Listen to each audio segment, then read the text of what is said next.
বাবাকে এখনো ছাদে আসতে দিন, দরজা সবসময় বন্ধ থাকে। হাঁপিয়ে গেছি।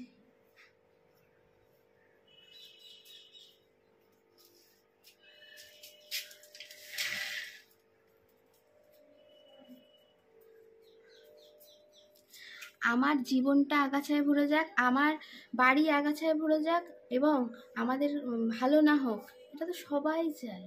কি বলবো বলো তো, মানসিক প্রবলেম, আর কিছু নেই। গোলাপ ফুলের কাঁটা আমার বন্ধু সাদা মাটা। Good afternoon. কাজ থেকে ফিরে কোনো রকমে খাওয়া দাওয়াটা শেষ করে ড্রেসটা চেঞ্জ করে চলে এসেছি আগাছা পরিষ্কার করব বলে। বাড়ির চারপাশে আগাছায় ভর্তি হয়ে গেছে, পরিষ্কার তো করতে হবে কাউকে না কাউকে, তা কে করবে বলো? তাই জন্য মা আজকে বারণ করছিল যে আজকে করিস না, কিন্তু এত রোদ্দুরে কাজ করে এসছিস, আবার এই খাটাখাটনি আর সইবে না শরীরে। কিন্তু দেখো, শরীর দেখলে সবসময় চলে না, এ বাড়িঘরও তো কিছুটা দেখতে হবে। আজকে একটু রোদ আছে, আজকে করে দিচ্ছি। এই তো কদিন ধরে টানা বৃষ্টি হচ্ছিল, বৃষ্টির জ্বালায় কিছুই করতে পারছিলাম না। আর আমি যখন ভয়েস দিচ্ছি তখন এত প্রচণ্ড হাওয়া দিচ্ছে যে আমাদের হাওয়া ঘন্টিটা টং টং টং টং করেই যাচ্ছে। বেশ আওয়াজটা শুনতে ভালো লাগে। তো তোমরা ভাববে যে এই সাউন্ডটা কোথা থেকে আসছে, তাই জন্য একটু বলে দিলাম। এই দেখো কি, আর এইখানে আমি যে ঢুকেছি, এরকম কলকাতা শহরে জঙ্গল তোমরা দেখেছো? শুধু দেখে নাও, আমার বাড়ির চারপাশে এরকমই জঙ্গল রয়েছে। এগুলো পরিষ্কার করতে করতে আমি শেষ হয়ে যাই। আর ঠিকঠাক চোখ কান খোলা রেখে যদি আমি না করি, রোজ দিনই কিন্তু এখানে নাগদেবতার আগমন হয়। মানে আমি ওপর দিয়ে দেখতেই পাই যে এখানে সাপ ঘোরাফেরা করছে, কিন্তু এই জঙ্গলটা দেখছো, এই কচু গাছ রয়েছে এখানটা, এইখানে কিন্তু মাঝে মাঝে এসেই ঢুকে যায়। মানে এখানে বাসা করে নাকি মাছ খেতে আসে কোনো সময়, আমি বুঝতে পারি না। তা দেখি এখানে এসে ঢুকে যায়, তাই একটু আগাছাগুলো পরিষ্কার করে দিচ্ছি বলো, না হলে কোন দিন আমার বাড়ির ভেতর ঢুকে পড়বে। আর এখানে কিছু এই দেখো টানাটানি শুরু করে দিয়েছি। মাপ খেতে পছন্দ করে, তো ওই জন্য দেখো কোথায় নেমেছি, আর নেমে টানাটানি শুরু করে দিয়েছি। কি কাটছি বলো তো?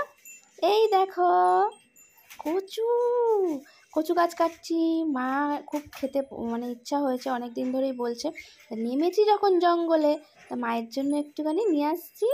এই দেখো কচুর শাক, পুরো আমার থেকেও লম্বা হয়ে গেছে কচুর শাকগুলো, বেশ ভালো লাগলো। আর আমি এক্ষুনি পড়ে যাচ্ছিলাম জানো।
নিজের বাড়ি নিজেকেই পরিষ্কার রাখতে হবে, তাই না? মনে করতে হবে না, মা এখনই মুখ করছে, হ্যাঁ একেবারে এখন এসে পরিষ্কার করো। কখন করবো? সময় মতো।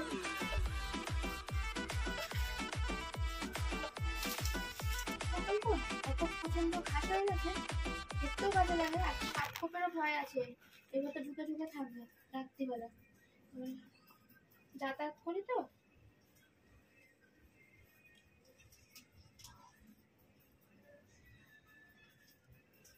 চাপড়ি ঘাস হয়েছে, চাপড়ি ঘাস। চাপড়ি ঘাস কি জানো?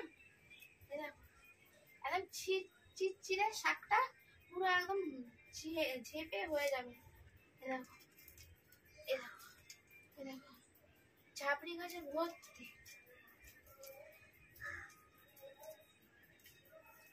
দেখো সুড়সুড়ি শাক, আগে ছোটবেলায় এইরকম তুলে সুড়সুড়ি দিতাম।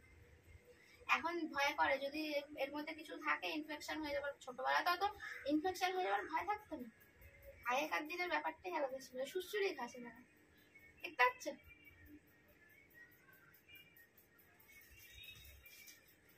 পালং খাবে? পালং ছোটবেলার পালং, এটা খেলার সময়।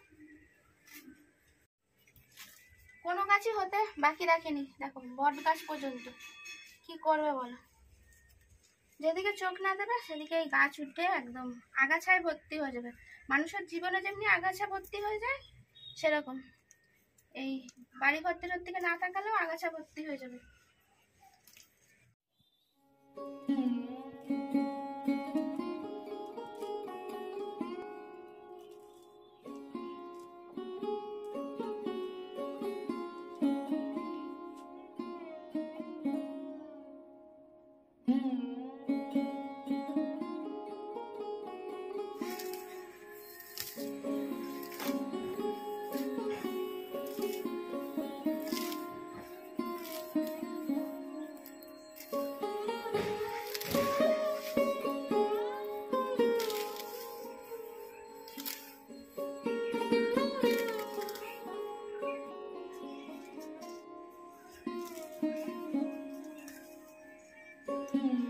আমি যাই করি তাতেই কিন্তু অনেক মানুষের প্রবলেম আছে। ঘাস তুলছি তাতেও অনেকের প্রবলেম। শুধু চোখ কান বন্ধ করে থাকো, এটাই হলো সমস্যা আমার জীবনে। এরকম তারপর কোথাও দেখবে না, এখানে দেখতে হবে। ওই জন্য এই সময় এসছি।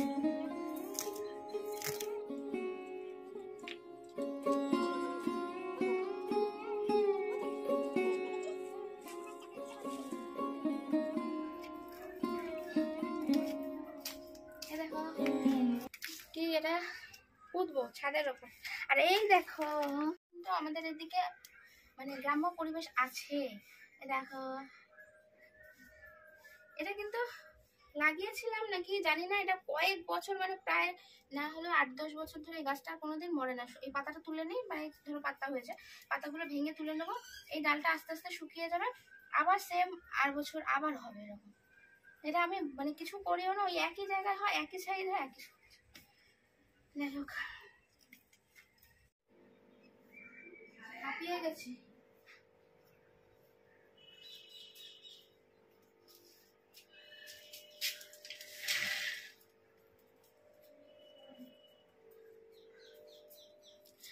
আমার জীবনটা আগাছায় ভরে যাক, আমার বাড়ি আগাছায় ভরে যাক, এবং আমাদের ভালো না হোক, এটা তো সবাই চায়। কি বলবো বলো তো, মানসিক প্রবলেম আর কিছু নেই, বুঝেছো? এই হলো মানে আমার পৃথিবী।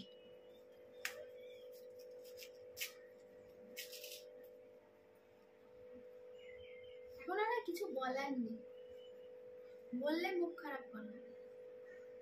যা করছে করতে দাও। এগুলো কোথায় রাখবো? ঠিক আছে দাঁড়াও।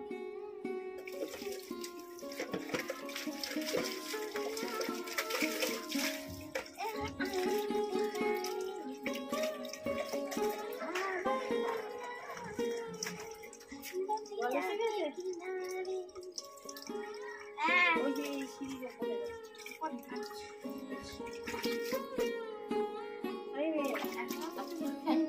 তারপরে চুলকানি ধরবে।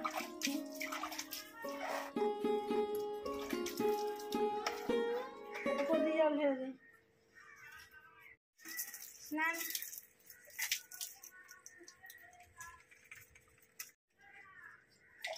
এই পাতাগুলো তুলে নাও না, শুধু শুধু মুড়ে ভেঙে নষ্ট হয়ে যাবে। পরে তুলে নিব এইটা। হ্যাঁ করি সকালে নিচে নিয়ে যাবো। ওরা আসলে কি এতগুলো লোক হবে সব?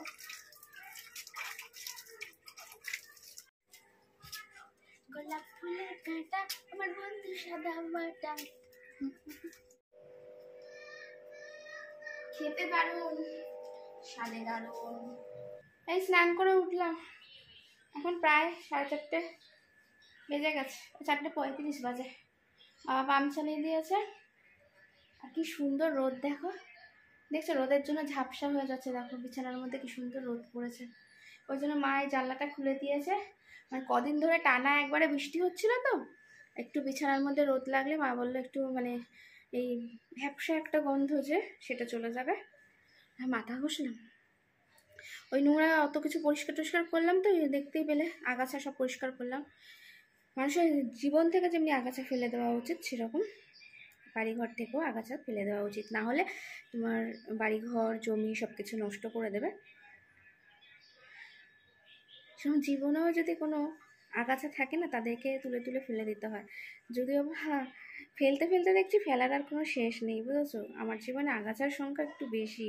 আর শুধু যে আত্মীয় স্বজন তা কিন্তু নয়, এলাকার মধ্যেও রয়েছে। কি বলবে বলো, কিছু বলার নেই। আসলে শত্রুতা মানুষের যদি এত বেশি থাকে, শত্রু যদি এত বেশি থাকে, তাহলে সে কী করে বাঁচবে, কী করে ভালো থাকবে? কিছুভাবেই তো সে ভালো থাকতে পারবে না, তাই না বলো? মানে একটা মেয়ে ভালো থাকলেও এখনকার সমাজে খুবই সমস্যা। আমাদের হাজবেন্ডরা, আমাদের ছেলেরা মানুষের মতন মানুষ হোক, সংসার ভালোভাবে চালাক, খুব ভালো। পরের পাশের বাড়ির মেয়েটা যদি ওনার মানে অসুস্থ মা বাবাকে নিয়ে ভালো থাকে, ভালো থাকলে চলবে? ভালো থাকবে কেন? ওর কপালে ভালো কিছু নেই, আমরা থাকতে দেব না। ভগবান যদি রাখে, তোরা কি করে মারবি বল? এখনো তোদের কি অত হিম্মত হয়েছে? হয়নি তো। ভগবান পাশে আছে, বুঝেছো? আমার ভিউয়ার্স যারা, তাদেরকেও বলছি, সত্যি তোমরা একটু প্রে করো যাতে আমি আরও এগিয়ে যেতে পারি। কারণ আমার না এগিয়ে না গেলে পেছনে পা ধরে টানার লোকের সংখ্যা কিন্তু কম নেই, প্রচুর আছে, প্রচুর। হয়তো আমি বিপদে পড়লে মইটাকেও এগিয়ে দেবে না, ভাবে গাছ থেকে পড়ে মরে যাক। কিন্তু যদি আমি এগিয়ে যাই, তখন পাটা পেছনের দিকে টেনে ধরবে। তাও একজন দুজন নয়, শয়ে শয়ে লোক। কাকে বলবো আর কাকে ছাড়বো বলো? অবাক লাগে নিজের জীবনটাকে নিয়ে। ভগবান সমস্যা দিয়েছো, মানিয়ে নিয়েছি। এখনো আমার মা বাবা সুস্থ স্বাভাবিক, খুব ভালো আমাদের পরিবারটা ছিল, সেই পরিবারটাকে নষ্ট করলো, সেটা মেনে নিয়েছি। এবার আমি একটু তাদেরকে ভালো রাখার চেষ্টা করছি, তাও আমার পাটা সবাই পেছন থেকে টেনে ধরছে। এত নোংরা সমাজ হয় কি করে বলো তো? এক এক সময় গা ঘিন ঘিন করে। কোথায় যে, অবশ্য জন্মটা কিন্তু আমার ভালো হয়েছে। সেই বলে না, সন্তান যেমনই হোক, মা বাবা কিন্তু আমার ভগবান তুল্য। তাদের কথা যদি আমি মানে না বলি, আমার নিজেকে খুব অপরাধী মনে হয়। কারণ ছোটোবেলা থেকে আমাকে যেভাবে আগলে মানুষ করেছে, যেভাবে আগলে রেখেছে না, না হলে তো ছিঁড়ে খাওয়ার মতন অনেকেই রয়েছে, অনেকে, যাকে বাবার সমান বলি, যাকে জেঠুর সমান বলি। নোংরা মানসিকতার মানুষের লোকের অভাব থাকে না, ভালো মানুষের তো এখন অভাব, তাই না? তোমরা বলবে যে মাথা ব্যথা ঘষে আবার কি ঝাড় দিতে এসছো? না, জামা কাপড় তুলতে এসছিলাম, দড়ি ছিঁড়ে গেছে। দড়িটা লাগানো হলে অনেক কষ্ট করে দড়ির ওখানটা দেখিয়ে দেবো কত জোড়া দিয়েছি। আর এখানে এই যে তার দিয়ে একটা ছোটো একটুখানি তার দিয়ে বেঁধে দিয়েছি, সেই করতে এসে দেখছি ধারে ধারে একটু বালি রয়েছে, ওই জন্য আর এই পাখির পালক টালক রয়েছে, ওই জন্য একটুখানি জাস্ট মাঝখানে কাটতে হবে, ধারগুলো একটুখানি বালিগুলো সরিয়ে দিচ্ছি। তাহলে না আবার এই বৃষ্টি বাদলা করে এখন শুকনো আছে, এগুলো ঝাড় দেওয়া যাচ্ছে। এবার যদি বৃষ্টি বাদলা হয়ে যাবে বা চেপে যাবে, আর তখন এরকম যাবে না। আর এরকম বালিগুলো না থাকলে না জলটা ভালো চলে যাবে।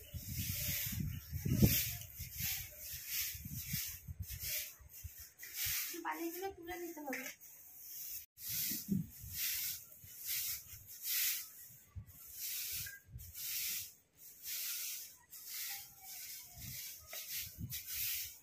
এখন বাবা ঠাকুরের জল এখান থেকে নেয় না, তো নিচ থেকে নেয়, ওই জন্য এখানে তাকে ছাদটা কাটলে কিছু পরিষ্কার।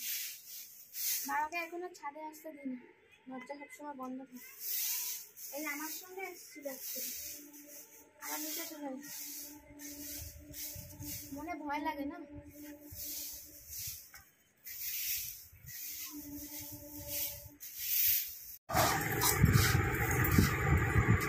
গরম গরম মুড়ি ভাজা আর এই যে পাঁপড় পাঁপড় খুলে পড়েছে। আর মুড়িটা তো গরম ধরতে আছে না, তো ঠান্ডা গরম হয়। এর মধ্যে বাদাম সাদাম সব দেওয়া আছে, হেভি টেস্টি।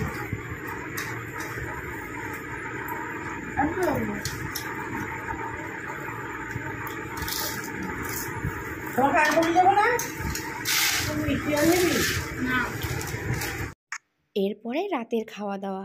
আজকে যেহেতু দুপুরবেলা চিংড়ি মাছের তরকারি খাওয়া হয়েছিল, দেখিয়েছি তোমাদের আগের ভিডিওতে, তার জন্য আজ রাত্রিরে কিন্তু একটু হালকা খাবার আছে। আর সন্ধ্যেবেলা টিফিনেও মুড়ি খেয়েছি অনেকটা, তাই জন্য মুসুর ডাল সিদ্ধ পেঁয়াজ লঙ্কা দিয়ে মেখেছি আর রুটি। এই হলো রাতের ডিনার। আজকের মতন টাটা, বাই বাই।